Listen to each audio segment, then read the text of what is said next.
예, 안녕하세요. 예, 반갑습니다. 자, 1월 달부터는요, 기본수하고 요약집을 병행할게요. 궁극적으로 이제 요약집으로 당분을 시킬 겁니다. 시킬 건데, 공부할 때 이 그 전체적 목차라든가 위치를 까먹어 버리면 시험장에서 그 예상치 못한 문제를 대비할 수가 없어요. 그래서 항상 저 기본수 목차를 같이 보시면서 요약집에 이 문제가 어디에 있는가를 좀 확인해 가셔야 됩니다. 그 요약집 좀 소개를 할까요? 그 작년에 우리가 보통 계속 제가 중간중간에 프린트문을 1월 달부터 나눠주면서 거기다 이렇게 보충을 해가면서 6월 달에 했던 강의 프린트가 236페이지였어요. A4로. B5로 따지면 300 될 겁니다.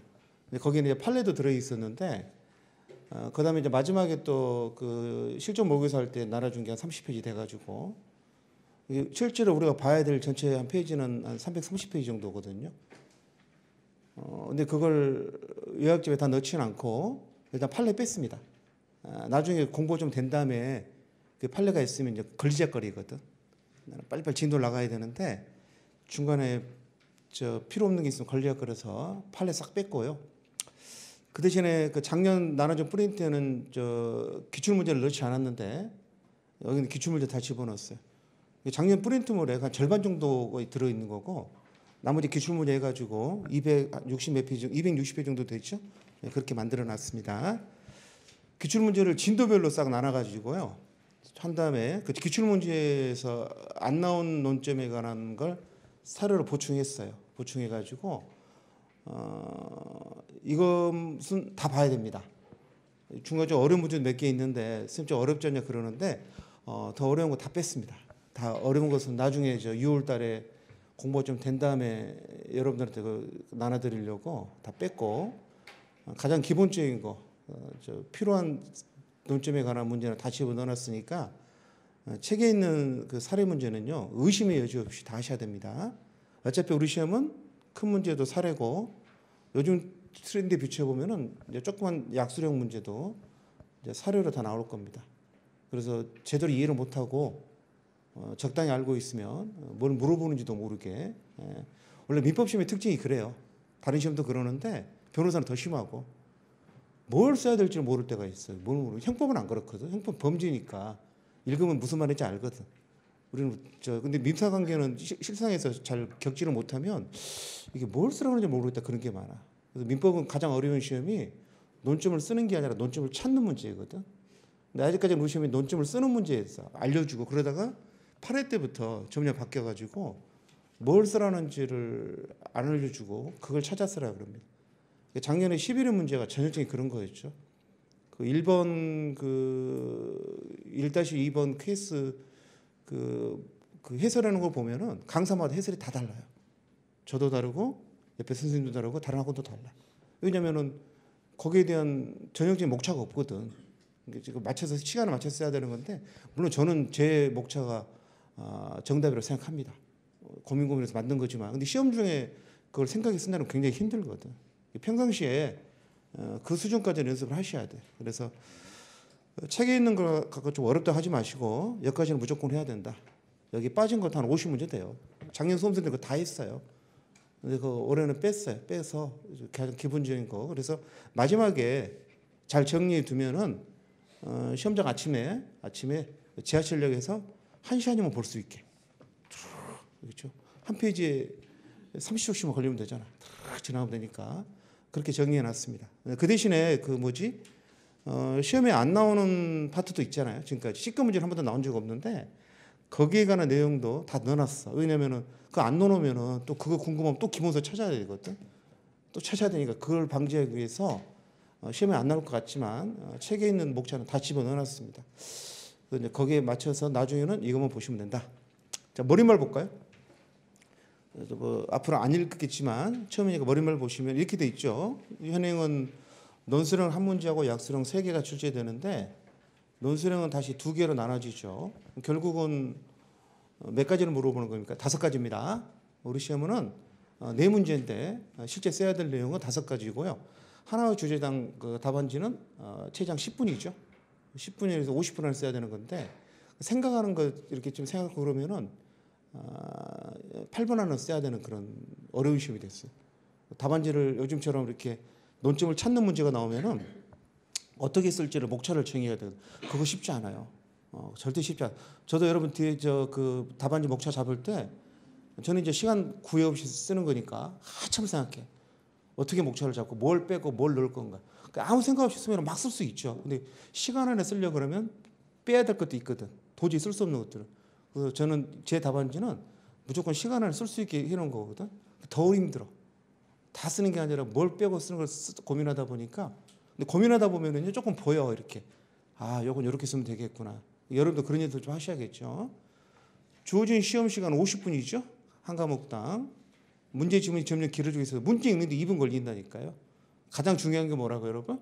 밑줄 간결한 답안 작성. 명심하셔야 됩니다. 시간 안에 못 쓰면요 아무 의미 없습니다. 그리고 5개 주제를 다 써야 돼요. 하나 빼잖아요. 기본 점수도 안 나와요. 하나 쓰잖아. 기본 점수 8점은 줘. 진짜로. 작년에도 그랬고 뭐라도 조금 쓰잖아요. 그럼 교수님이 착하신 교수님들이 이것 때문에 떨어지지 말아라 그래가지고 8점 줍니다. 8점. 8점이 얼마입니까? 40점. 한 문제 20점 있잖아. 20점에다 8점을 주면은 2, 4, 8. 딱 꽈락 점수를 주는 거야. 40 딱 주는 거죠. 요 문제 때문에 떨어지지 마라. 그러니까 쓰셔야 돼. 절대 잘 쓰는 거 열심히 쓰고 5개에서 3개 쓰고 합격했다. 민법은 안 돼. 민법은 5개, 3개 쓰면 100% 떨어집니다. 지금까지. 다른 애들 5개 다 쓰거든. 절차론이나 사무관리는 내가 암기를 못했다 그러면 그 주제를 못 쓸 수도 있잖아요. 근데 민법은 그건 말이 안 돼. 민법은 몰라도 쓸 수 있어. 왜냐면 이건 민사 법률 관계로 공부하는 거기 때문에 그 내용을 몰라도 읽어보면 이 해결책을 내가 내릴 수 있어야 된다고. 그러니까 안 쓰면 나만 떨어지는 거죠. 자, 12년 강의하면서 3개 쓰고 합격한 민법 수강생은 제 수강생은 없었어. 딱 3개 쓰잖아. 딱 꽈락 점수 나와. 다 그만큼 줍니다. 그래서 5개를 다 써야 됩니다. 그러려면은 8분 간결한 답안 작성. 기본 8분, 최대 10분 이렇게. 그래서 본서는 민법 전 분야에 걸쳐서 이게 포인트죠. 실제 쓸 수 있는 분량. 이 내용은요 12년 동안 가꿔지면서 계속 줄여왔습니다. 처음엔 길었는데 계속 줄여가지고 여러분들 중에 많은 분들이 선생님 자기가 줄이지 못하겠다는 거예요. 제가 알아서 줄이라 그러거든. 못 줄인다 그래서 제가 줄인 거예요. 그래서 올해 또 줄였죠. 작년 프린트보다 더 줄었어요. 내용 보시면 필요한 내용이지만은 쓸 수 없다고 판단된 건 다 빼버렸습니다.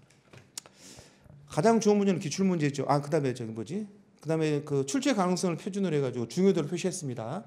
표시해놓고 보니까 저만 표시했더라고.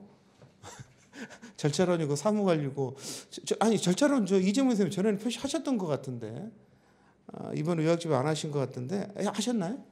이재문 선생님 안 하셨죠? 안 하신 것 같아요. 그래서 괜히 했나 싶었는데 그래서 막판에 빼려다가 안 뺐습니다. 왜냐하면은 이걸 다 열심히 할 수는 없거든. 이 많은 양. 그래서 공부는요 A급만 하는 게 아니라 A급부터 하는 거야. 항상 시간 나면 A급 하고 그다음 B급 하고 C급 하고 이런 식으로. 책에 표시된 건 C급은 지금까지 시험 문제 나온 적이 한 번도 없습니다. 그렇다고 해서 빼놓잖아. 계속 찝찝하거든. 그래서 C급 문제도 다 집어 넣어놨어. 교과서를 볼 필요 없게. 그렇다고 해서 하나도 안 보잖아요. 그럼 나오는 수는 어떻게 될까?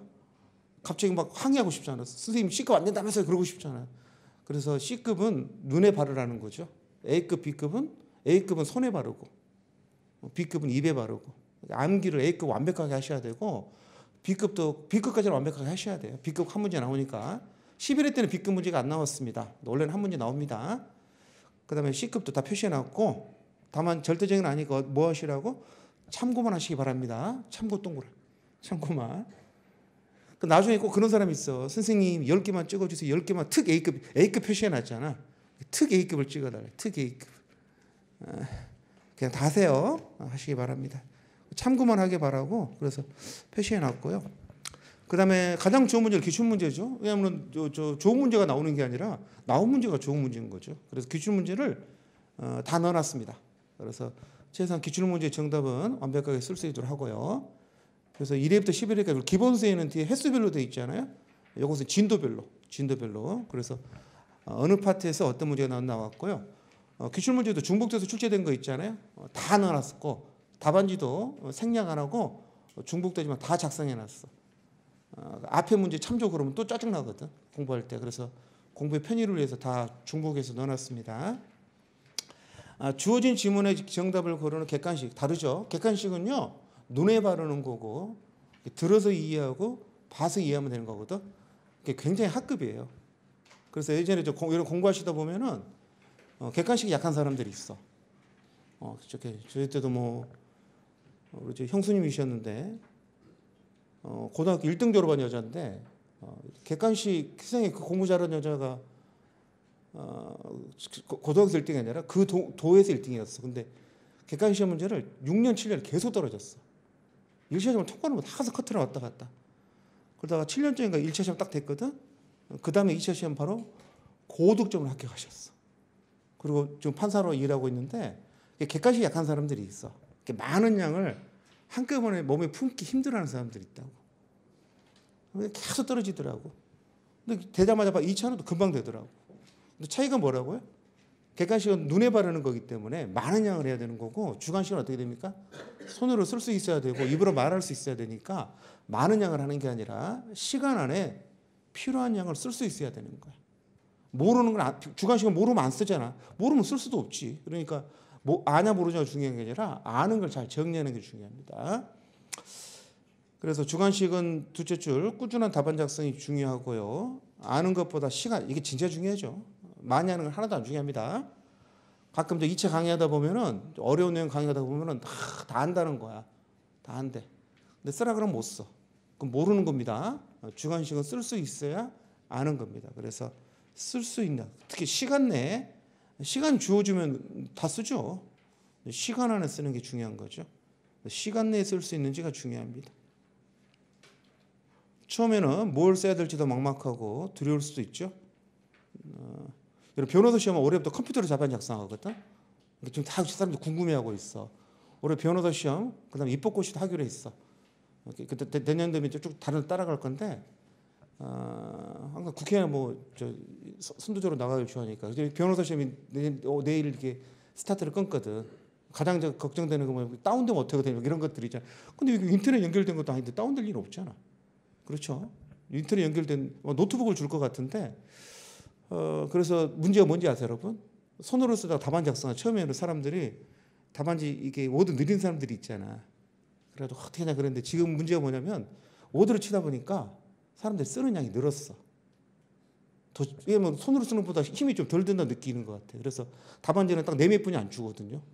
매수 제한이 있어요. 변호사 시험은 더 이상 쓰지도 못하는데 그래서 변호사 시험은 띄어쓰기를 안 합니다. 문장을.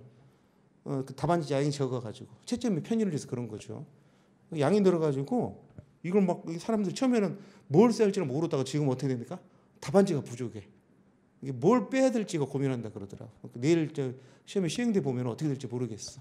이제 우리도 나중에는 컴퓨터로 보겠지만 아직까지는 우리는 아니니까 Q&A 쪽은 아니죠. 인력공단은 아직까지 손으로 쓰는 거니까 처음에는 굉장히 막막하죠. 심지어 두렵죠. 그렇지만 사례절도 요령을 익히고 연습을 거듭하다 보면 어느 순간 합격하게 되는 겁니다.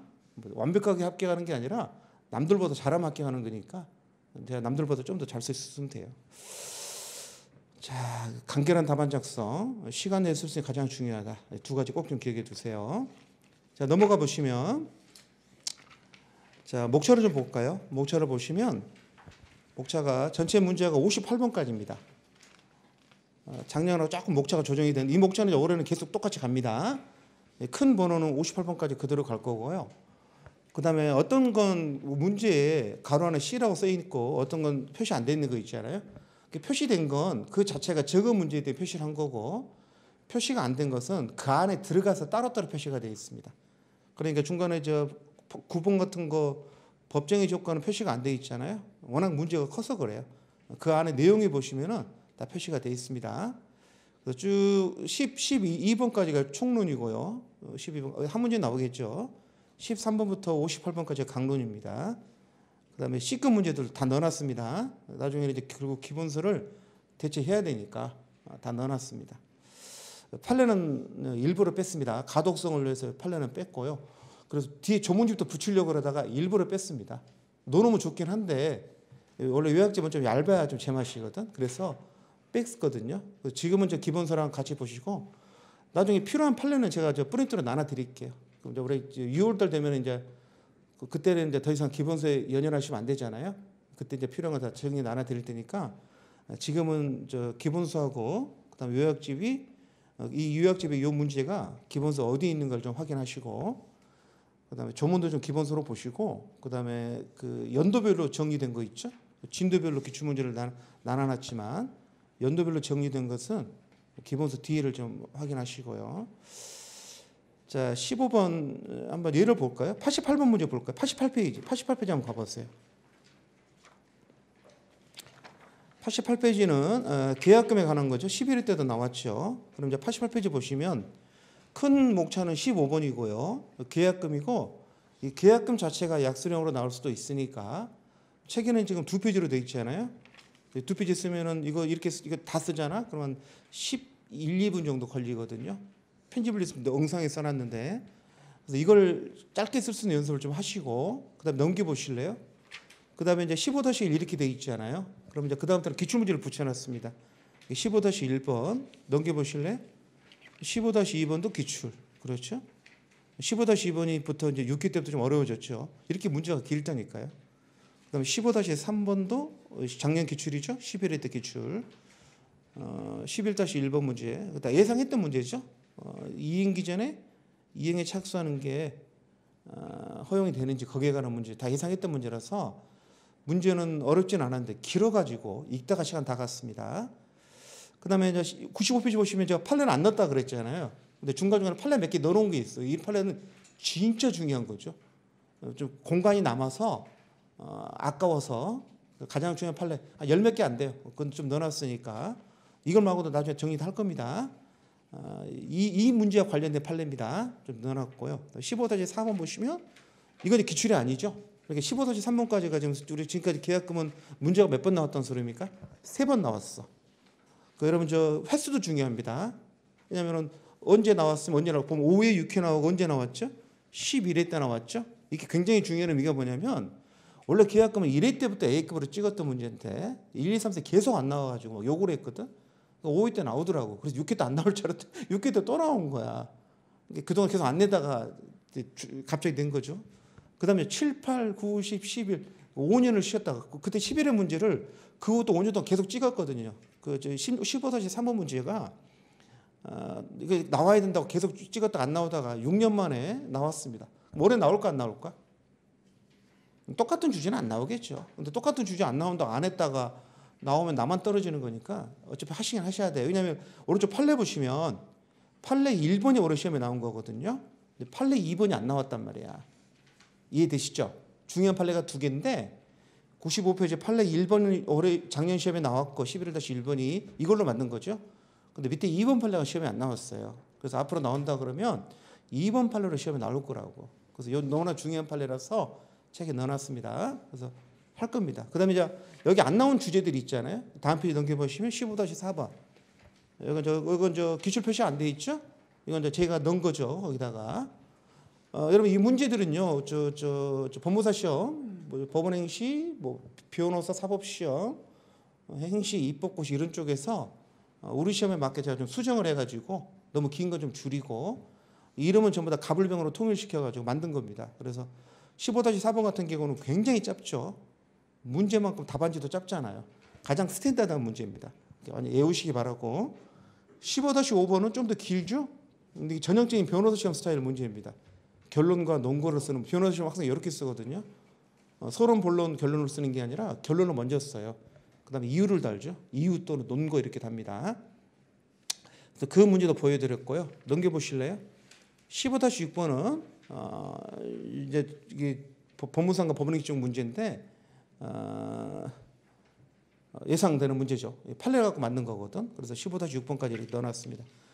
15-7번 보시면 법무사 시험 문제인데요. 2017년인가? 이 법무사 시험이 딱 6사일에 나오거든. 종합 문제입니다. 굉장히 좋은 문제예요. 가장 전형적인 문제고 이렇게 이게 다 들어 있습니다. 우리 세 가지 나눠서 물어봤는데 우리 시험에 작년에 나왔던 그것도 들어 있고요. 그 11-1번, 2번 같은 경우 또 들어 있고 3번 이게 다 들어 있거든. 종합 문제. 우리 시험에 앞으로 이렇게 나올 겁니다. 요걸 지향할 겁니다. 지금 문제 굉장히 길어지고 근데 너무 시간이 짧죠. 이게 어떻게 쓰라는지 모르겠어요. 그래서 좀 어렵지만은 내용은 어렵지 않아요. 문제가 길 뿐이지. 워낙 좋은 문제여서 종합 문제로 해가지고 넣어놨습니다. 이런 식으로 목차가 되어 있어요.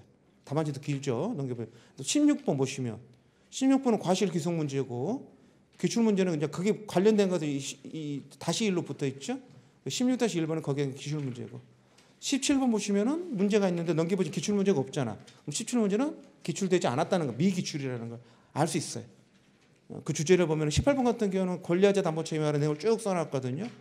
그리고 두 장만 넘겨보시고 114페이지 가시면 18-1번 또 기출문제 표시되어 있죠. 그러면 18번에 관련된 기출문제가 18-1번, 18-2번, 18-1번, 2번 두 문제 나왔죠. 두 문제. 그다음에 이제 18-3번부터는 이제 기출문제가 아니라 추가되는 문제 들어있는 거 이런 식으로 되어 있거든요. 어떻게 된지 알겠죠. 그래서 하나 그 큰 제목으로 그 주제를 공부하시고 외우신 다음에 거기에 관한 기출문제가 뒤에 뭐가 있는가를 꼭 확인하셔서 그것도 공부하고 추가되는 문제도 공부하시고 추가되는 문제 상당 부분을 다 뺐어요. 너무 어려서 뺐으니까 그건 궁금하지 할 거야. 여러분 할 거니까 고민을 안 하셔도 되는데 홍보하시 보시다 보면 이것만 해도 충분하겠다는 느낌도 들 겁니다. 기출문제에서 안 나온 것들 다 위주로 넣어놨기 때문에 147페이지 한번 가보실래요? 147페이지 가보시면 교환돼 있죠. 교환 C급이라 돼 있잖아요. 그래서 답안지 양도 굉장히 적고 기본서에서 딱 쓸만한 것만 5번을 넣어놓고 넘겨보시면 기출도 없죠. 이런 식으로 25번도 넘겨보시면 얘는 기출이 하나 있네요. 이런 식으로 정의 딱 적어놨습니다. 임대차가 양이 굉장히 많죠. 193페이지 한번 가보실래요? 주임법 상임법이 중요도에 비해서 우리 시험에 많이 안 나왔는데 그 36번 주임법 같은 경우는 작은 목차를 다 크게 큰 문제로 번호를 부여해가지고 36번은 대항력이잖아요. 넘겨보실래요? 그러니까 기출문제가 없죠. 없잖아. 36-1번 기출 표시가 안 돼 있잖아요. 그렇죠? 이건 이제 기출 문제가 없고 안 냈어. 왜 안 했는지 모르겠어. 이런 것들이 올해 A급 문제더라고. 기출 문제는 없는데 제가 막 문제 만들어 놓은 거 있잖아. 그거 잘 하셔야 돼. 나올 겁니다. 2번 하나 더 만들어 놨네요. 원래 한 4개 정도 되는데 2개 빼고 2개 넣어놨습니다. 이런 식으로. 37번 같은 경우도 우선변 요건도 A급이라 표시되어 있는데 넘겨보시면 38번 임차권 등기 명령 37번은 기출문제 그 케이스 문제는 일부러 안 넣었습니다. 너무 어려워서 나중에 나눠 드릴게요. 38번 보시면은 38번 임차권 등기 기출문제가 있죠. 그래서 39번도 A급인데 기출문제 가지고 없고 40번도 A급인데 기출문제가 없고 그다음에 이제 41번 같은 경우는 책에 조문이 없다 그랬잖아요. 근데 주임법하고 상임법에는 조문을 정리를 조금 해놨습니다. 필요한 조문 다 볼 필요는 없고 이 정도는 아셔야 된다. 몇 개 좀 넣어놨으니까. 자 이런 식으로 해가지고 몇 번까지입니까? 58번까지를 각 주제하고 거기에 나오는 기출문제하고 거기에 나오는 예상문제를 추가로 넣어놨으니까 일단 이것만 보시면 되겠습니다. 앞에 이게 페이지는 266인데 앞에 10페이지부터 시작하는 거니까 250페이지 정도 좀 넘는 거죠. 절대 많은 양 아닙니다. 판례도 빠져 있고 조문도 빠져 있고 그다음에 어려운 문제도 빠져 있어요. 그건 나중에 할 건데 절대 많은 양 아니니까 이 정도는 꼭 하시기 바랍니다. 그다음에 또 뺐던 것도 많은 것 이유가 뭐였냐면은 똑같은 문제야. 중복돼 가지고 다른 시험에서 나왔는데 주제가 중복된 건 싹 뺐어요. 나중에 쓰려고. 그래서 가장 중요한 걸 넣었습니다.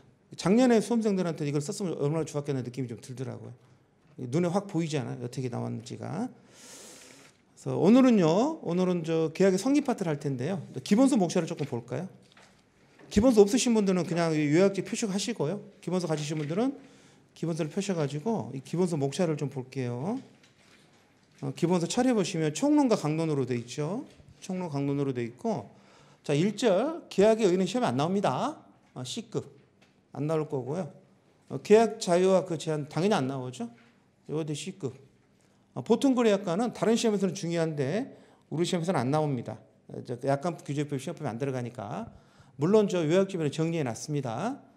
B급 문제로 3개 정리해놨는데 그건 저 B 마이너 정도 되는 건데 C급이라 하긴 뭐해서 B급으로 해놨죠. 안 중요하고요. 계약의 종류도 유상, 무상 계약, 편무, 쌍무 공부하는 건데 시험과 관련 없습니다. 결국 뭐냐면은 1, 2, 3, 4절은 시험에 안 나옵니다.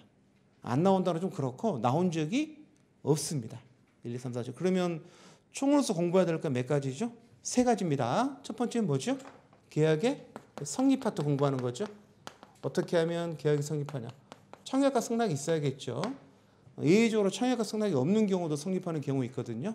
그게 2번 나왔죠. 교차 청약, 그다음에 의사 실현 이렇게 해가지고, 그다음 두 번째는 이제 계약의 효력이죠. 효력 파트. 성립선 내용 2가지 하거든. 언제 청약과 승낙 공부하고 그다음 계약체계상 과실체계. 오늘 여기까지 진도 나갈 겁니다. 효력 파트에서는 내용이 뭐죠? 지난달에 강의 들으셨던 분들은 효력은 공부 몇 가지 합니까? 3가지 하죠. 첫 번째 뭐예요? 동시이항변권. 두 번째 뭡니까? 위험부담. 세 번째 뭐죠? 제3자율연기야. 작년 이거 나왔잖아. 제3자율연기야. 그렇죠. 올해는 뭐 나올까? 둘 중에 하나지 뭐. 동시이항변권이라든가 위험부담 나올 텐데 위험부담을 제 개인적으로 더 찍습니다. 위험부담이 안 나온 문제가 있어가지고 그래서 요약집에다 위험부담 정리를 잘 해놨어요. 이 2가지 공부하고 그래서 오늘 하루 이거 할 거고요. 다음 주 이거 하는데 다음 주에 다까지 못 끝납니다. 세 번째는 이제 우리 민법 제일 중요한 게 뭐죠? 계약의 해제, 해지. 해제나 해지는 소급형이냐 장르냐 그 차이만 있는 거니까 결국은 해제 공부하는 거죠. 해제는 굉장히 중요하죠. 해제는 법정 해제, 약정 해제, 합의 해제, 해제 조건부, 이게 해제 자동 해제 특약, 실권 약관 이런 거 다 공부할 거거든. 안 나온 것도 굉장히 많죠. 그래서 이제 올해는 약정 해제가 나왔는데 내년에도 또 나올 겁니다. 또 해제나 또 나오겠죠. 예, 그래서 안 나온 게 좀 있어. 케이스도 많고. 그래서 요쪽 이런 파트들. 그래서 이 파트를 우리가 3일 동안 할 겁니다. 3일 동안. 3일은 다 못 끝낼 수도 있겠네요. 요약집까지 같이 보다 보면. 그래서 목차를 좀 머릿속에 넣어놓고 있어야 돼. 시험 아침날 잘 모르겠다. 총론만 봐야겠다. 그러면 떠올리면서 요거 보고 가시면 되죠. 그렇죠. 그다음에 이제 강론 보시면요. 그 성립 파트나 효력 파트, 해제 다 A급입니다. 이건 다 A급이야. A급 문제들이라서 성립 동그라미, 효력 동그라미, 해제 동그라미. 3개 파트에서 최소 1문제 또는 2문제. 여러분 제가 강의할 때는 우리 4문제 출제되잖아. 제가 강의할 때 1문제 말할 때는 5문제 기준입니다. 5개 주제 중에서 하나 또는 2개 주제는 여기서 나올 겁니다. 항상 5문제 기준으로 설명드릴게요.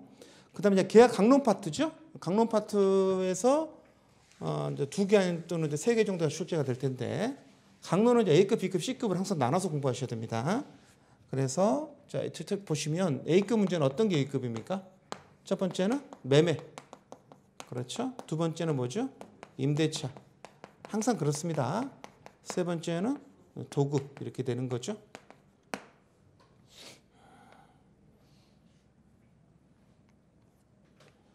그 다음에 4번째는 뭐라고? 위임.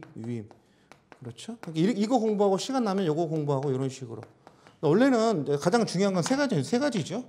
매매하고 임대차하고 도급이 3개 가장 중요합니다. 임대차는 해마다 무조건 출제가 되고요. 도급은 교수님들이 좋아하세요. 왜냐하면 도급이 건설 도급, 건설 문제잖아. 건설 도급은 조금 전문적인 분야고 서울중앙지법에 건설재판부가 따로 있을 정도로 좀 내용이 복잡해가지고 우리는 전혀 알지 못하는 그 건설 도급 문제를 냅니다. 그래서 올해 개정판에 기본서에도 도급 쪽을 많이 보완을 시켰거든요. 변호사 시험책보다 더 자세하게 써놨는데 좋아하시더라고. 그래서 도급도 시험 많이 나왔죠. 그다음에 이제 위임은 우리가 하는 일이 이거니까 실제 시험 출제는 한 번뿐이 안 됐어요. 그래서 좀 너무 오래돼가지고 다시 나올 때가 됐다. 5번째가 뭡니까? 조합. 그렇죠.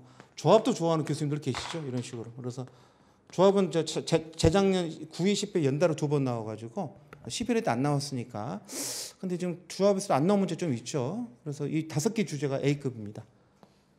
여기서 다 나오죠. 2개 또는 2개 정도 무조건 나오고 작년에는 여기서 3개 다 나왔죠.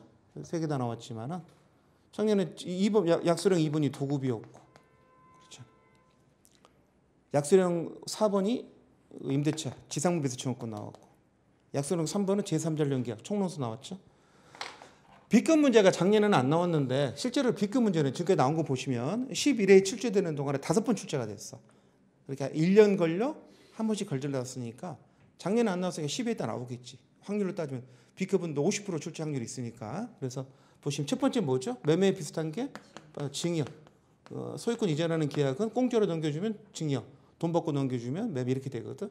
B급. 시험에 2번이나 나왔습니다. 증여는 부담부 증여가 한 번 나왔고 그다음에 그 증여의 특이한 해제원이 또 나왔거든. 그래서 증여는 지금까지 시험에 앞으로 시험에 나올 게 없는데 그 증여 해제와 관련해서 판례가 몇 개 있거든요. 그래서 그 판례 요약집에다 넣어놨는데 그것만 하나 준비하시면 돼요. 나머지는 필요 없고. 두 번째 뭐죠? 이 소비대차, 임대차 비슷한 게 소비대차라는 게 있죠. 물건 빌려서 쓰고 동종으로 반환하는 한 번 출제됐습니다. 옛날에 준소비대차. 그냥 소비대차 효력만 하나 더 준비하시면 돼요. 그다음에 세 번째 뭡니까? 도급과 관련해서 나온 게 뭐 있죠? 고용은 C급이지. 고용은 C급이지. 고용은 여행계약이지. 고용이 나오면 안 되지. 여행계약도 한 번 출제됐습니다. 여행 주최자 담보책이 출제가 됐고요. 그렇죠? 네 번째? 현상 광고. 이게 출제가 안 됐어요. 이게 출제가 안 됐습니다. 그래서 작년에 찍었는데 안 나왔죠. 출제 안 돼가지고. 다섯 번째가 화해. 화해는 출제가 됐죠. 한 번 출제가 됐습니다. 하나, 둘, 셋, 넷, 5문제 나왔어 지금까지. B급 문제에서. 그럼 어떤 느낌이 들어요? 안 나온 요게 나올 수도 있을 것 같은 느낌도 좀 들고, 아니면 화해는 화해 휴증 문제 하나 있거든. 근데 화해는 너무 쉬워가지고 교수님 잘 안 내는 것 같은데 채점 매기 편해서 이것도 예상되는 문제 중에 하나죠. 이것도. 그리고 여행계약에 뭐 또 나올 수도 있어. 왜냐하면 여행계약은 어차피 여행회사 담보책임 문제인데 한 문제만 준비하시면 돼. 이건 나온 게 또 나올 거라는 거지. 이건 나온 게 또 나올 거고, 이것도 나온 게 또 나올 거고, 이건 소비대차 효력 다른 쪽에 나올 거고, 이것도 나온 게 또 나오고. 그래서 기출 문제는 이 5문제는 무조건 하셔야 돼. 하고 3문제만 더 하면 돼. 3문제만 더 하면 B급 문제는 해결이 되고, 11회 때 B급 문제가 작년 안 나왔잖아. B급서 안 나왔기 때문에 12회는 확률상 나올 때가 됐습니다. 한 획을 한 번씩 나와야 되니까. 그 다음에 C급 문제가 뭡니까? 지금 이것으로서 교환이죠. 뭐 교환은 누가 합니까? 뭐 당근마켓도 아니고. 그래서 뭐 당근마켓 교환하는 게 아니잖아. 당근마켓 매매잖아요. 매매. 사고 파는 거지 뭐. 그렇죠. 그 다음에 두 번째 뭐죠? 사용대차 공짜로 빌려주는 거. 공짜로 빌려주는 데 없죠? 그러니까 C급이고. 당연히 시험에 안 나왔습니다. 그리고 여행 뭐 있어요? 고용은 근로기준법이 따로 있으니까 노동법에서 시험에 나오지 민법과는 관련이 없고요. 그래서 민법의 고용 조문이 어디에 적용될까 좀 궁금할 때가 많아. 고용이 어디에 적용될까? 그래서 좀 그렇죠. 그 다음에 네 번째는 임치, 물건 보관하는 거. 일을 맡기는 게 위임이잖아. 근데 이 일이 종류가 뭐라고? 물건 보관이래. 임치. 그래서 임치는요, 얘랑 비교해서 보셔야 돼요. 위임하고. 위임에 관한 조문 중 일부 조문을 임치에 베껴 쓰거든. 결론적으로 말씀드리면 이걸 잘하잖아요. 그럼 이거 공부할 때 뭐만 다른 것만 보시면 돼요. 여기 수임인의 의무가 시험에 나왔거든요. 수취인의 의무. 차이점이 뭔지. 여기서 나올 거 한 문제뿐이 없어. 수취인의 의무 한 문제뿐이 없어. 또 소비임치. 은행 예금하는 거. 소비임치보다는 수취인의 의무가 먼저 나올 겁니다. 그래서 요거 공부할 건데 안 나왔죠. 그 다음에 다섯 번째는 종신정기금. 종신정기금은 종신도록 매달 얼마씩 준다는 건데 누가 좀 그랬으면 좋겠죠. 매달 얼마씩 줬으면 좋겠죠. 연금 있잖아요. 연금.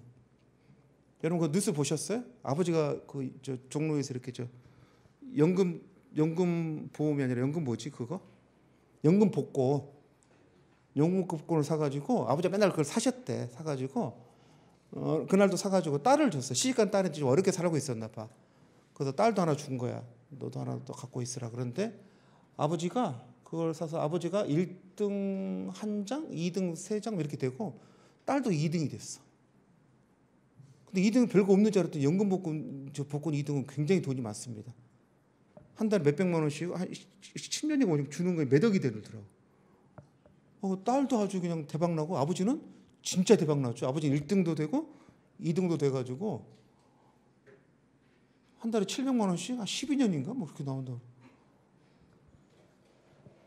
어딘가 궁금하더라고. 어디서 샀는지. 종로에서 샀다 그러는데. 그게 종신증거금이에요. 개달 주는 거. 그런 거 없죠? 여러분 인생이 없습니다. 여러분이 누구한테 줄 일은 생기지만은 받을 일은 안 생겨. 그래서 C급 문제는 시험에 나온 적이 있다 없다? 없어. 근데 이건 어떻게 하냐면 그건 저랑 같이 할 때만 하시면 돼. 집에서 따로 공부하시면 안 되고 공부 되지도 않아. 아 이것도 안 되는데 언제 이거 봐. 제가 뭐라 그랬습니까? A급부터 하라 그랬잖아. 이것도 다 못했는데 언제 여기까지 갑니까? 이거 가는 것도 힘들어. 실제 현실에서는. 그래서 이걸 어떻게 고민하지 말고 그 대신에 요약집에다 다 정리해놨어. 여러분 시험에 나오면 대표를 정리해놨으니까 아예 빼버리면 또 나중에 찝찝하잖아. 계속 막 찝찝하니까 지나가다 이건 눈으로 바르면 돼. 이건 손에다 발라야 되고 이건 어디다 바르라고? 눈에 바르면 됩니다. 자꾸 읽었다 뒀다가 시험장 갔는데 안 나오면 안 쓰면 되는 거. 나오잖아? 딱 3줄만 쓰면 돼. 3줄 쓰면 8점, 최소한 8점? 많게는 10점까지 들고 왜? 남들은 하나도 못 쓰니까. 특히 이 같은 문제는. 그래서 이건 제가 해놓은 것만 보시면 되니까 이건 따로 공부하는 거 아니에요. 이건 그 변호사 애들은요, 아예 책에 내용도 없어. 변호사 내용 자체, 변호사 시험장 딱 요것만 있다니까, 요것만. 다 이것도 내용도 없어. 하지도 않아, 공부. 얘는 하는구나, 징에는. 왜냐면은 안 나온다는 암묵적인 약속이 있거든. 양이 많다 보니까. 근데 우리 시험은 약속은 없는데 그동안에 11년간 비교해 보면은 아, 그렇구나. B급은 5개뿐이 안 나왔고 11회 동안에 5번 나왔으면은 한 번씩 나온다. 예상할 수 있잖아요. C급은 안 나왔던 소리는 앞으로는 안 낼 것이라는 걸 예상할 수 있죠. 요 두 개는 번갈아 가면서 나와. 매매 임대차는. 우리 교수님들은 실제로도 그렇죠. 임대차 훨씬 중요해요. 집 가진 사람보다는 집 없는 사람이 많은 이게 훨씬 중요한데 그래서 매매가 생각보다 시험에 안 나오고요. 웃긴 건 변호사 시험은요. 매매 거의 안 나와. 변호사 시험 담보층이 물어본 적이 거의 없어. 무조건 이쪽이야. 변호사 시험 요 2개야 무조건. 여기 판례가 많거든. 얘는 좀 문제가 좀 쉬워. 얘는 좀 어렵고 깊이 들어가면 쉬워요. 그래서 어떻게 보면 임대차가 더 올라갈 수도 있는데 임대차부터 먼저 해도 되는데 순서대로 교과서 순서대로 하려고 해가지고 매매비집 써놨습니다. 요 3개가 가장 중요하다는 거. 이렇게 이 표를 좀 기억해 두세요. 공부할 때 이렇게 하는 겁니다. A급부터 하고 시간 나면 뭐 하고 B급하고 시간 나면 C급. 시간 절대 C급까지는 안 날 거니까 수업 시간에 제가 하면 들으면 돼요. 아 그런가 보다 그러고 이러고. 그래서 공부를 처음부터 막 이렇게 완벽하게 하려고 그러잖아요. 굉장히 힘들어. 눈물 나게 힘들어요. 그렇게 하지 말고 찍어서 해. 일단 이렇게 그렇게 점에서 이렇게 선으로 간다 그러거든. 찍어 공부하고 그게 쌓이면 그게 선이 되는 거고 시간 남으면 뭐가 면도 되는 거야. 근데 면까지는 거의 못 가죠. 그렇게 시간 남은 사람 한 명도 없어. 한 과목을 한 거 아니니까. 그래서 제가 요약집에다 A급, B급, C급 표시를 해둔 거야. 항상 볼 때마다 A급 나오잖아. 그럼 이거 무조건 해야 된다. 이것부터 하자. A급 다 끝나면은 B급 외우고. 손으로 외워. A급은 B급은 말로 외우는 정도면 돼. 말할 수 있을 정도. 말할 수 있으면 어느 정도는 쓸 수 있잖아. 그렇죠? 얘는 눈에다 바르면 되고. 전체적으로 이제 계약 강론서 3개 주제가 시험에 나오니까 3개 주제. 여기서 2개, 여기서 하나. 또는 여기서 3개 이렇게 나올 겁니다. 작년에도 그랬듯이. 그래서 목차가 중요해요. 계속 보셔야 돼. 뭐가 나왔구나 보시고. 그래서 기본서 뒤에 있는 기출 문제는 모범 답안은 연도별로 돼 있잖아요. 해마다 뭐가 나오는 걸 자꾸 보셔야 된다고. 작년에 뭐가 나오나 재작년에 그럼 올해 뭐가 나올 것이다. 또 나름대로 촉이 좋은 사람들이 있죠. 경품 같은 거 당첨 발되는 사람들. 그렇게 좀 찍어보세요. 됐죠? 자, 요약집은 10페이지고요. 기본서는 14페이지입니다. 14페이지는 시험에 안 나옵니다. 기본서 갖고 계시면 밑줄 한번 치고 지나가자는 거죠. 채권은 뭡니까? 민총시효를 뭐라고 공부했죠? 급부 청구권이죠. 특정인이 다른 특정인에 대해서 특정 행위를 청구할 수 있는 권리. 그 특정 행위를 급부라 그러죠. 근데 채권은요, 뭐 해달라고 하는 거죠. 급부는 2가지죠. 해달라, 물건 달라. 그래서 급부 청구권이 채권입니다. 채권은요, 둘째 줄 법률행위로 생긴 것도 있고요. 법률의 규정에 따라 생긴 것도 있어요. 법률행위 동그라미, 법률규정 동그라미. 법률행위 중에 가장 대표적인 게 계약이잖아요. 법률의 규정의 대표적인 게 뭐죠? 3가지입니다. 사무관리, 부당이득, 불법행위. 채권 강론 뒤에 붙어 있죠. 우리 시험범위 아닙니다. 우리 시험범위는요, 이 4가지가 채권 강론이거든요. 계약법, 사무관리, 부당이득, 불법행위. 4가지가 채권 강론인데 계약만 시험에 나옵니다. 그렇죠. 계약만. 그걸 계약법이라 그러죠. 사무관리, 부당이득, 불법행위는 이걸 법정채권법이라 그러는데 우리 시험범위는 아닙니다. 그 대신 내용을 조금 알고 있어야 돼요. 계약과 관련해서.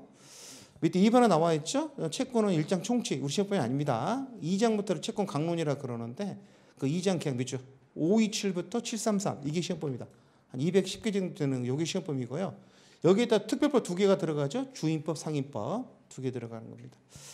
자, 오른쪽에 넓은 의미 계약은 그냥 두째 줄 서로 대립하는 의사표시 합치에 성립하는 법률의 대립 동그라미 이런 게 계약인데 물권 계약과 또 다 계약이죠. 저당권 설정 이런 것들. 우리는 좁은 의미죠. 채권 발생을 목적으로 하는 채권 계약을 말하는 거고. 다시는 안 봅니다. 14, 15는 다시는 안 본다. 이걸 낼 리는 없잖아. 자, 넘기세요. 첫 번째 주제는 뭐라고요? 계약자와 그 지한입니다. C급입니다. 안 낼 겁니다. 안 낼 건데 우리 예상 어떤 교수님들 계시냐면은 공부 안 한 교수님도 있거든. 그 요즘에는 그런 사람들 출제 잘 안 들어가. 출제 당국서 알아서 뽑는데 옛날에는 그냥 뽑아 돌아가면서 그럼 나한테까지 출제 기회가 온 거야. 들어갔는데 아는 게 없으니까 낼 게 없어. 그럼 뭐 냅니까? 학생들이 공부에 부담이 많으니까 쉬운 걸 내줘야겠다. 요걸 냅니다. 우리는 준비를 안 하는데 그런 거지 같은 인간들이 있었어. 그리고 그 당시에는 시험을 내면은 그의 시험인이 누군지 발표가 됐었거든. 그걸 보면 그 사람 수준이 나와. 문제가 거지 같잖아. 그 시험에 보면은 왜 이런 문제가 나온지를 알 수가 있어. 그런 인간들은 시험에 들어가면 안 되는데 그런 인간들이 들어가면 나올 거야. 그래서 이것도 제가 우리 요약집에도 정리해 놨잖아요. 요 정도만 아시면 됩니다. C급이니까. 아직 1월 달까지는 기본서를 볼 거니까요. 좀 기본서를 좀 볼게요. 자, 계약 자유 의의가 중요하죠. 의의가 뭡니까, 여러분? 첫째 줄 계약에 의한 법률 관계 형성이 법의 제한에 위배되지 않느나 완전히 계약 당사자 자유에 맡겨지며 법도 그러한 자유의 결과를 가능한 승인한다는 원칙을 말한다. 밑줄자. 근데 여러분 그걸 제가 요약집에 뭐라고 써놨나 봐보실래요? 요약집은 그 말도 줄였죠. 그것도 길다고 그래서 밑줄도 써놨죠. 계약에 의한 법률관계 형성이 계약 당사자 자유에 맡겨진다는 원칙. 그게 뭐라고요, 여러분? 계약 자유 원칙입니다. 키워드는 다 밑줄이 쳐 있어요. 키워드 위주로 보시면 되고요. 그다음 계약 자유 원칙의 내용이 뭐 어떻게 됩니까? 제목 기억하세요. 체결의 자유, 상대방 선택의 자유, 내용 결정의 자유, 방식을 이런 거 머리 끌지 안 따와서 외워도 그냥 외워집니다. 체결하고 누구나 할 건가도 자유고 내용도 어떻게 할 건가도 자유고 꼭 계약서 안 써도 되잖아요. 구두계약도 계약이니까 그 이야기니까. 그걸 요약집에는 한 줄로 정리해놨습니다. 체결은요. 키워드가 뭡니까? 체결 여부를 자유롭게 결정할 수 있다는 거죠. 예전에 객관시험 문제에서 청약의 자유가 어디에 들어가냐 나오는데 청약의 자유가 체결의 자유에 들어가겠죠. 계약 체결은 청약과 승낙이 합치니까 청약의 자유나 승낙의 자유는 계약 체결의 자유 내용이겠죠. 주관시에서는 의미 없고요. 주관시 첫째 줄 여부가 자유롭고 상대방 선택도 자유롭죠. 원하는 상대방과 계약을 뭐 할 수 있다? 체결할 수 있다. 특정인을 계약 상대방으로 할 것을 강요당하지 않는다. 굉장히 중요하죠. 어떤 교수님은 체결과 상대방 선택을 묶어서 설명하는 사람도 있어. 왜냐하면 체결 자체가 사람하고 하는 거니까. 그래서 체결 및 상대방 선택 이렇게도 합니다. 나이트클럽 물 관리는 합법이다, 불법이다? 여러분 저 나이트클럽 10년 전인가? 저희 젊었을 때 90년도 이럴 때 그때 홍대가 처음으로 생겼을 때거든. 근데 제 후배가 홍대가 서교동에 살았어. 서교동 투주대감이야. 앞에 경성고 나오고. 그래서 거기를 자주 놀러 갔었는데 그 당시에는 이렇게까지 붐빈 게 아니고 그냥 극동방송국적으로 카페가 몇 개 있었던 거야. 그럼 이제 일요일 날 아버지 갓그레인지 끌고 거기 나가는 거야. 그럼 낮에 다 가가지고 갓그레인지 대놓고 카페 앉아 있으면은 그때는 그 클럽이 홍대에 있는 게 아니라 신촌에 있었어. 락카페라 그래가지고 장미여관 이런 게 있었거든. 장미여관이 그 락카페야. 락카페인데 장미여관은 들어있는 그 락카페라고 거기. 너무 웃긴지 아세요, 여러분? 밤에 장미여관을 가는 거야. 문을 12시에 닫으면 몇 시에 가야 될까? 락카페나? 여러분 몇 시에 갈 것 같아? 12시에 문 닫으면? 한 6시쯤에? 그건 아마추어지. 11시 넘어서 가는 거야. 문 닫기 직전에 가는 거야. 문 닫기 직전에. 갓그레인지를 끌고 가면은 주차를 다 해주고 또 이렇게. 근데 문제가 뭐냐면 그 지하도 있고 1층, 2층, 3층이 다 락카페란 말이야. 그럼 어떻게 할까? 넥타이 매면 어디로 보내? 넥타이 매면 쫙 꼭대기로 보내. 지하가 더 핫해. 지하가. 넥타이 안 매면은 지하로 보내. 이렇게. 그럼 우리처럼 넥타이 맨 사람 안 섞여 있으면 어떻게 될까? 읍소를 해야지. 밑으로 좀 보내달라고. 읍소를 해야 되거든. 나 안 된다. 형님들 왜 그러시냐. 그럼 우리가 거기서 뭐라 그럽니까? 이런 법이 어디 있냐고. 대한민국 민주국가인데 이런 법이 어디 있냐고 막 확 따지는 사람도 있다니까. 그럼 걔들이 뭐라 그런다고요? 계약 상대방 선택 의절. 원하는 상대방과 계약을 체결할 수 있다. 형님께서는 3층으로 가셔야 된다는 거야. 제한 안 된다는 거야. 왜? 물 흐린다는 거야. 열받죠? 합법입니다.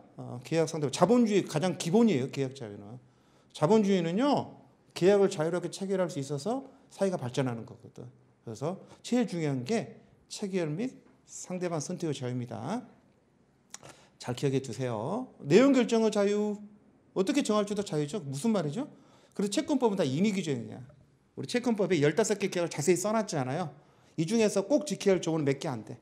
다 이 매매 임대차 그렇게 중요하지만은 거기는 조문 안 지키고 우리끼리 특약을 쓰잖아요. 거기도 우선할 수도 있다고.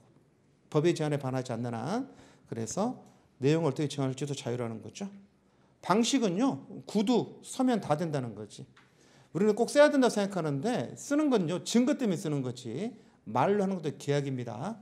요즘 녹음 같은 거 떠놓으면 돼요. 말로 하고. 안 썼으니까 효력이 없다. 아니에요. 말로 해도 효력이 있습니다. 자, 원칙의 지향. 이것도 책에는 자세히 써 있는데 요약집에는 쓸 수 있는 것만큼만 간단하게 정리해놨습니다.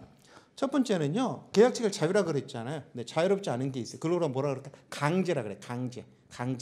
자유의 반대말은 강제입니다. 하기 싫어도 해야 된다는 건데 최악이 무슨 말이죠? 최악이 계약 체결의 줄임말이야. 그럼 최악 강제는 무슨 말입니까? 계약 체결 강제라는 소리죠. 그 약수령 시험 문제에 속지 최악 강제 이렇게 나올 수 있어. 그러면 최악 강제가 무슨 말인지 모르시면 안 돼요. 시험 문제 최악 강제가 나오면 계약 체결의 자유의 의의를 쓰고 왼쪽에 있는 그 자유 쓰고 그다음 오른쪽에 계약 강제 쓰시면 돼요. 어떤 때 강제되는 거죠? 공법에서 강제되는 경우도 있고요. 사법상 강제되는 경우도 있습니다. 공법상 계약 강제는 크게 두 가지 전문 키워드를 알아도 첫 번째 뭐냐면 공익적 독점 기업. 첫째 줄 중간에 보시면 그 지난달보다는 조금 빠릅니다. 우편 여러분 우편 우리나라 저 정보통신본부인가 우정본부라 그런가? 걔들이 독점하고 있죠? 통신도 지금 통신은 다 풀렸지 않나요? 일부는 저 정부에서 개입을 하죠. KT 같은 경우 운송, 우체국, 택배, 수도는 완벽하게 공무원들이 하죠. 아직 수도는 공기업도 아니야. 수도 사업소는 직원들도 공무원들입니다. 그 다음에 전기, 한전도 민영화됐죠. 가스도 동네마다 딱 그 회사가 정해져 있어요. 이런 애들 뭐라 그래요? 독점을 주는데 하는 일은 뭐라고? 공익을 위해서 한다 그래서 공익적 독점 기업을. 그럼 이 사람들은요, 여러분 가스 회사는 요금도 마음대로 못 올립니다. 그 정부가 결정해. 회사가 그 가스를 공급을 회사가 결정하는 게 절대 아닙니다. 그것은 관계 법령에 따라서 정당한 이유 없이는 뭐하지 못한다? 급부 제공을 거절. 이게 제일 포인트죠. 정당한 이유 없이는 거절하지 못. 관계 법령은 필요 없고 공익적 독점 기업은 우편 통신 등 공익적 독점 기업은 정당한 이유 없이는 급부를 제공을 거절하지 못한다. 그래서 우리나라 산골짜기까지 다 그 전기 들어가는 건 왜 그럽니까? 사람이 살면 한전이 가야 돼. 근데 이제 일정 이상 사람이 안 살면 그 비용을 그 사람들 대라 그러더라고. 전신 몇 개 따라. 그게 너무나 비싸니까 대라 그러면 끝에까지 가죠. 다 쫙 들어가잖아. 그렇죠. 가장 대표적인 게 뭡니까? 그 운송. 이제 전라도 그 외딴 섬까지도 택배는 다 갑니다. 돈 4,000원 내잖아요. 그러면 그 원가는 3배는 더 나올 것 같아. 그래도 싣고 갑니다. 특히 우체국 택배는. 왜 그냥 법에 의해서 거절을 못하도록 되어 있습니다. 공증인이나 집행관, 법무사, 의사, 치과사 이런 사람도 어떤 사람들입니까? 하는 일이 뭐죠? 공증인, 집행관은 공공적이라 그러고 의사나 치과사는 공익적인 거죠. 그래서 이걸 유시한 말로 공공적, 공익적 직무라 그래. 이 사람들도 마찬가지죠. 직무 집행을 뭐 할 수 없다? 거절할 수 없어. 의사가 환자 치료 거절하시면 안 돼요. 자꾸 환자 뺑뺑이 돌리잖아. 여기 이거 위반입니다. 법 위반이고. 3번 별표. 법에 의해서 부과된 최하금을 위반했을 때 계약 체결을 거절했을 때의 피해자 구제책. 이게 유일하게 시험에 나올 수 있죠. 최악 강제를 걔들이 안 지키고 위반하면 어떻게 될 거냐는 거죠. 두 가지 제재가 있습니다. 첫 번째 공법적 제재. 관계법이 정하는 바에 따라 공법제재는 뭘까요? 영업정지, 면허 취소 이런 것들이죠. 영업정지, 면허 취소 이런 것들. 사법상으로 이게 뭐 불법행위. 사법상 제재는 불법행위.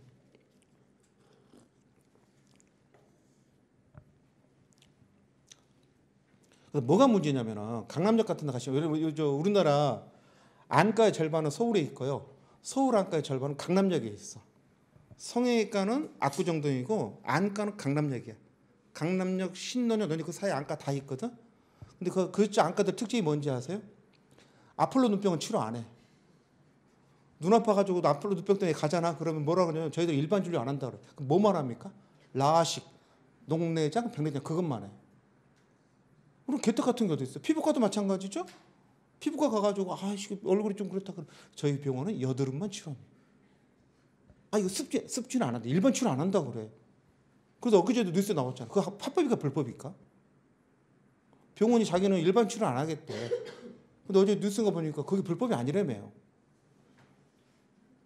원하는 걸 의사들이 할 수가 있고 일종의 계약 자유잖아. 의사 입장에서는 계약 상대방을 선택하는데 법에서 그 제한하는 게 없나 보더라고. 그러니까 일반 안과 치료를 안 하는 게 불법은 아닌데 그 뉴스 보니까 잘 계도를 하겠다. 일반 안과도 치료하더라고. 그렇게 말하더라고. 법에서 강제되는 게 없나 보더라고. 그런 게까지는 짜증나더라고. 근데 만약에 예를 들어서 법에서 하라는 걸 안 하면 어떻게 될까요?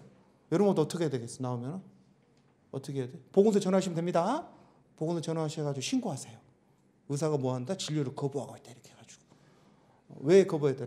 의사 환자 몸에서 너무 냄새가 나가지고 도저히 청진기를 댈 수가 없다. 냄새가 난다는 건 사람마다 좀 차이가 있는 건데 너무 민감하신 거 아니냐 그래가지고 그러면 어떻게 됩니까? 공법적 제재, 영업정지도 받고 사법상 불법행위, 손해배상도 청구할 수 있습니다. 두 가지 꼭 좀 기억해 두세요. 유일한 시험에 나올 수 있는 유일한 문제입니다. 머릿속에 딱 기억나시면 돼요. 공법적 제재, 사법상 불법행위 이렇게. 여러분 사법상 제약강제는 우리 민법에도 보시면 하기 싫어도 해야 되는 거, 사기 싫어 사야 되는 게 있어요. 시험에 관련된 거 두째 줄에 보시면 그 임차인 전차인 보이세요? 두째 줄에 우리 채권 강론 우리 시험 보면은 지상권은 물권이 관계 없잖아요. 밑줄은 그만 칠까요? 임차인이 부속 매수를 청구하시잖아. 그러면 임대인은 사기 싫어도 사야 됩니다. 매수적 형성권이죠. 이런 것들이 다 채약강제입니다. 이 형성권 행사로 인해서 법률관계 형성되는 게 채약강제의 내용입니다. 계약 자유가 무시되는 거잖아요. 사기 싫어도 사야 되는 거. 셋째죠. 승낙 있는 걸로 다루어져 가지고 부속물에 대한 매매가 성립된 걸로 다루어진다. 이렇게. 상대방 선택의 자유도 제한되는 경우 있죠. 대표적인 뭡니까? 국가유공자. 국가유공자 예우에 관한 법률을 보시면 취업지원 대상자 이런 키워드죠. 이런 게 있어가지고 셋째죠. 국가가 명하는 취업지원 대상자를 채용할 의무를 지죠. 어기면 어떻게 됩니까, 여러분? 이거 과징금 나오고 그러잖아. 서울대병원이 지금 1년에 몇십억씩 물어. 서울대병원도 국가기관이잖아. 영주물 법인이죠. 서울대병원도 일정 범위를 채용을 해야 되는데 그 병원수는 안 쓰거든. 장애인들을 안 쓰면은 그 돈으로 물어야 돼. 그래서 서울대병원도 1년에 몇십억씩 내요. 삼성 같은 경우는 이런 거 하려고 공장을 따로 지었죠. 공장을 지어가지고 거기서 그 공장에서만 고용을 합니다. 저 있어. 대구인가 구민가 그쪽에 있는데 이런 것 때문에 법에서 의무적으로 고용하게 해놓은 게 있거든. 고용하셔야 됩니다. 안 하잖아요. 그러면 과징금 같은 거 물고 그래요. 자, 여기서 유일하게 하나 나올 수 있는 게 3번이죠. 내용 결정을 자유된 제한. 이게 내용이 강사, 약규 4가지거든요. 좀 더 쓸 양이 많죠. 1번은 쓸 양이 없잖아요. 1, 2번은. 3번 보시면 내용 결정을 자유는요. 원래 조금 전에 내용 결정 자유는 뭐라 그랬죠? 내용을 어떻게 결정할지도 자유라 그랬잖아. 근데 자유롭지 않은 게 있죠. 어떤 게 첫 번째 뭡니까? 법에 반하면 안 되죠. 강행법규에 반하면 무효입니다. 강행법규에 반한 사항은 계약으로 효력가 없어요. 강행법규가 없더라도 사회질서에 반하면 무효입니다.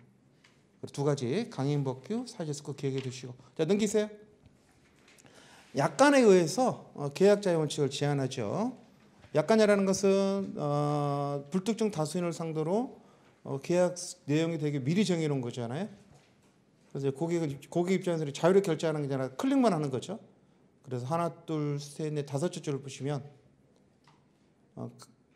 협의할 수 있는 가능성이 없고 정해진 약관에 따라가는 방식으로 계약이 체결되는 게 보통이기 때문에 그런 계약을 동그라미 부합 계약이라 그래요. 약관에 부합할지만 결정할 수 있다 그래가지고 밑줄 이것도 계약 내용 결정에 대한 제한이죠. 약관은 뭘 제한한다고요? 내용을 제한하는 겁니다. 내용 결정 자유를 제한하는 거죠. 여러분 누구한테 유리합니까? 이렇게 되면은 약관을 만든 사업자한테 유리하게 되니까 그렇죠. 그래서 한 줄 밑에 사업자에게만 유리하게 정해질 소지가 있어서 이걸 규정해서 뭘 만들었다고? 약관 규제법을 만들었다 이런 거. 안 중요해요. 하나도 안 중요해. 그냥 뭐라고 쓰면 됩니까? 불특정 자손을 상대로 사업자가 미리 정해진 약관에 따라 계약을 체결하는 게 있기 때문에 것도 내용 결정의 자유 제한이다. 이렇게 쓰는 거야. 뭐 이게 다 쓰는 게 아니라 그렇죠? 요약집 봐보세요. 요약집도 간단히 써놨잖아요. 너무 간단히 써놨죠? 3번 보시면 강행법규를 위반하거나 사유질서에 반하거나 약관에 의한 계약 체결이나 규정된 계약에서 계약 내용 결정의 자유는 제한을 받는다. 이런 식으로 간단하게. 너무 잘 쓰려고 그러시면 안 돼요. 외워지지도 않아요. 규제된 계약의 의의 정도로 좀 외워두십시다. 규제된 계약은 독일어로 번역한 건데 이게 뭐냐면 일정한 계약에 대해서 계약 내용으로 삼을 기준을 정해놓은 거야. 뭘로? 법률로. 그래서 기준 동그라미 법률로. 법에서 자유롭게 계약서를 쓸 수 있는 게 아니라 요렇게만 쓰라고. 가장 대표적인 게 뭐죠? 마스크 최고 가격 제한하는 거 있잖아. 1,500원. 그런 것처럼. 그래서 밑에서 세 줄째 보시면 이게 물가 제한하는 법률이 있어요. 거기 보시면 정부는 국민 생활과 국민 경제 안정을 위해서 필요하다고 인정할 때에는 특히 중요한 물품의 가격, 이게 부동산 등 임대료, 그러니까 그 월세 올리는 거 제한을 썼다는 거죠. 독일은 제한합니다. 용역의 대가, 최고 가격. 특히 중요한 물품은 마스크 말하는 거고요. 용역의 대가 같은 경우는 뭐 수입료 같은 거, 부동산 중개수 이런 거 말하는 거잖아. 뭐 할 수 있다? 최고 가격을 지정할 수 있다. 지난번에 그 마스크 같은 거 그 막 가격 제한했잖아. 그러니까 아니 자본주의에서 말이야 그 가격을 알아서 정하면 되지 왜 그걸 뭐라고 그러냐고 약사님이 그러시더라고. 약사님이 4,000원 받던 걸 1,500원을 받아야 되니까. 그리고 이거 정부가 너무 간섭하는 아니냐고. 제가 그게 규제된 계약의 제한이라고 말해주고 싶었습니다. 잘난 척하고 싶었는데 말 안 했습니다. 그렇죠? 그리고 저는 주세요. 그랬어. 1,500원에. 그게 규제된 계약입니다. 방식의 자유 제한. 원래는 우리가 뭡니까? 일자 방식을 요하지 않죠. 구두도 가능한데 반드시 뭘 요구하는 방식을 여기 방식은 크게 두 가지입니다. 서면, 신고 이런 것들이. 꼭 서면을 하라. 꼭 신고하라. 내가 계약서를 썼는데 국가가 신고하래. 왜 자꾸 국가가 내 계약서를 보고 싶어 할까? 목적 때문에 어떤 행정 목적이 있기 때문에 그런 거지. 우리나라 부동산 거래 신고하셔야 되잖아. 그 거래 계약을 국가가 보고 싶어 하는 거. 어떻게 보면 이거 프라이버시 침해 아닌가? 내가 얼마 팔았는 걸 국가가 뭘 알아야 돼? 국가는 알아야 돼. 왜? 세금 때려야 되잖아. 세금 때려야 되니까. 그게 방식의 전 제한입니다. 일정한 방식. 보통 크게 두 가지예요. 서면 또는 신고. 왜 그런다고? 신중을 기하게 하고 증거자료. 이게 제일 크죠. 증거로 남기려고. 그 다음에 거래 안전 보호하고 그 다음에 행정복도 달성. 그러려고 하는 거죠. 그런 것들이 있다. 요약집은 더 황당하죠. 그러니까 계약 성립에 서면이나 신고 등 일정한 방식을 요구하는 경우도 있다. 이렇게 냈어. 혹시 시험 문제에서 안 나오겠지만 이렇게 나올 수도 있잖아. 이렇게 간단히 요약집이 정리해놓은 시험에 뭐라고 나오냐면 계약 내용 결정의 자유된 제한을 쓰래. 그러면 시험에 쓸 게 딱 두 줄뿐이 없지 않습니까? 어떻게 해야 됩니까, 여러분? 방식은 두 가지야. 요 두 줄에서 두 줄을 늘려 쓰는 방식. 강사 약규를 내용이 늘려 쓰는 방식이 하나 있고 두 번째는 뭐죠? 문제와 상관없이 이걸 다 쓰는 거야, 그냥. 문제 무시하고 뭐 쓰라고? 계약 내용 결정의 자유에 대한 제한을 쓰라 그러면 그냥 계약 자유원칙을 다 쓰면 되는 겁니다. 그럼 교수님은 어쩔 수 없이 점수를 주게 돼 있어. 자기가 원하는 목차가 아니어도 썼네 하면서 점수를 줍니다.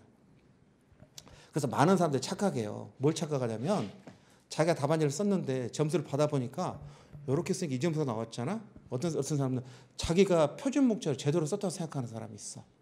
자기 목차가 맞다고. 아니야. 썼으니까 점수를 준 거야 그냥. 그 목차가 표준 목차가 아닐 수도 있어. 그 지금 저 변호사 시험 쪽에서는 최소한 그 변호사 시험 그 출제위원들은 그 변호사 시험 답안지를 모범 답안지를 공개해야 된다는 그런 논의들이 많이 있어. 자기가 모범 답안지도 공개를 못하는 사람이 어떻게 문제를 출제하냐. 그게 부담스러우면 왜 출제위원 들어가냐고 다른 교수님이 비판하죠. 왜냐하면 모범 문제를 제출 안 하니까 사람들이 다 강사마다 답안지가 달라지고 시험 본 사람들도 자기 답안지를 모범 답안지 생각한다니까. 내가 그 점수를 받았거든. 근데 그 점수는 내가 모범전을 써서 나오는 점수도 있지만 어떤 점수도 있어요. 썼기 때문에 기본적으로 주어지는 점수가 있단 말이야. 시험 문제에서 이 중에서 여기서 계약자원 측의 내용 일정을 자기는 제한을 쓰라 그러면 원래는 3번만 제일 길게 쓰면 되는 건데 그게 표준 목차지. 근데 이게 다 쓰면 점수 준다고 그래도. 그래서 그 좀 조심하셔야 됩니다. 그래서 저는 제 편견을 배제하기 위해서 책에 있는 목차는요. 제 목차가 제가 나름대로 만든 목차 하나도 없어. 교수님들이 책에 쓴 목차를 그대로 베낀 겁니다. 가장 표준적인 스탠다드 목차를 베낀 거니까 이렇게 알아두세요. 잠을 쉬었다가 계속하겠습니다.